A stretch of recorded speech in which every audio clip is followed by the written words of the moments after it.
I've made very few videos with ideas that I hated from the start, and they almost never paid off, but we're giving this another shot. We're doing this whole video in autofocus, so. Panasonic is starting the year on a good note. A confusing one in some ways, but good nonetheless. We're just introduced to the S5II and S5IIX. And the confusing part is mostly about these names. Like, why do we have a GH5, a GH5II, a GH5S, and then a GH6? Are the number changes only making massive upgrades, or I don't know. And the same goes for the new cameras. The S5II brings some new upgrades over the original S5, and the S5IIX is even more focused on video. But since that's not really out yet, we'll talk about it in the future. Back to the good stuff. I'd say the biggest upgrade is the new sensor, which was made in collaboration with Leica as a result of the L-mount alliance. We're finally seeing Face AF in Panasonic cameras, and that's exciting for me as a YouTuber because it makes my life so much easier filming by myself. This entire episode is being filmed with autofocus and using the kit lens, a 20 to 60 millimeters. So now I'm gonna slide back and then back in, and we're gonna see how that goes. Whee! All right. The S5II is mostly a 10-bit camera. You have to will yourself to switch to MP4 to be able to select 8-bit options.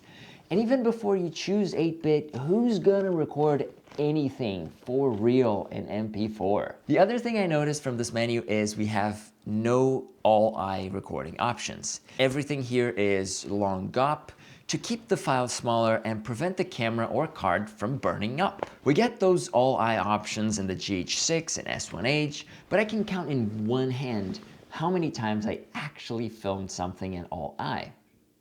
It's 0. I think for most people this won't make a big impact, and sacrificing it frees up a lot more potential for the camera. Switching back to the good old MOVs, we can see some options near the top here that are not present even in the S1H flagship model. Originally absent from the S5, we finally got the 6K open gate mode at 30 and 24 frames per second. And as I was saying, the S1H can only do 24p for this. The open gate mode is the most appealing thing for anamorphic filmmaking. With this new generation of real full-frame budget anamorphics from Greatjoy, Sure, Viltrox, and Atlas, a full-frame open gate mode is a basic requirement to get the most out of the look. Besides the new open gate mode, we have a few other impressive frame rates at the expense of cropping. All 4K 60 modes require a Super 35 crop on the sensor. If you don't need 4K though, and 1080p can solve your problems, then you get some 120p options that use the entire sensor in 17:9. Even though we get the option of a Super 35 4:3 anamorphic mode, Panasonic is still missing the mark here, as this is an Academy 4:3 and not a Super 35 open gate 4:3. The other mode we are missing that I believe would be popular is a full height 4:3 option, which could probably yield even better frame rates than 30p. Besides autofocus, we have an improved stabilization algorithm. It's not that stuff has been redesigned and reinvented, it's just the engineers and programmers got better at interpreting the gyroscope data. This means you get a more fluid movement when in-body stabilization is activated and you're waving the camera around, but at least trying to be reasonably steady. All of that applies to anamorphics as well. This improved stabilization and the vastly improved autofocus creates what Panasonic has expressed as permitting a more aggressive filming style, where you can be moving, the camera can be moving, the subject can be moving, and the hardware plus software will take care of all that movement, so you always end up with the smooth results. My Brazilian blood that loves documentary style filmmaking is really excited about it, but I haven't had enough time to see the results. You'll find more about it as I play along with it in future videos. We got all of our traditional anamorphic squeeze values, but we're still missing that good 1.6. Penny, hey, wake up. From here, we go to some general improvements like the full-size HDMI, as well as the possibility of recording RAW over HDMI upon purchasing a special license. We also have no recording time limits on any of the formats. asterisk. The asterisk here is because you have to do one thing before that is completely true, and that thing is to go on the menu and set the thermal management that controls the recording max temperature from standard to high. What I heard from Panasonic is that this elevates the general temperature of the camera but never puts anything at risk. This thermal management thing connects to another cool improvement, which is cooling. You might notice the S5II has a longer nose than its predecessor. When looking at it from below, we can see the vents for the fan. By placing the fan inside where the prism would be in a DSLR, the camera can cool all of its hot bits more evenly and efficiently. To wrap things up and make it clear that I'm very impressed by this camera, I'm gonna do a little comparison to the S1H, which I've been using for almost 3 years now. First of all, the new S5II is smaller and lighter than the S1H, considerably.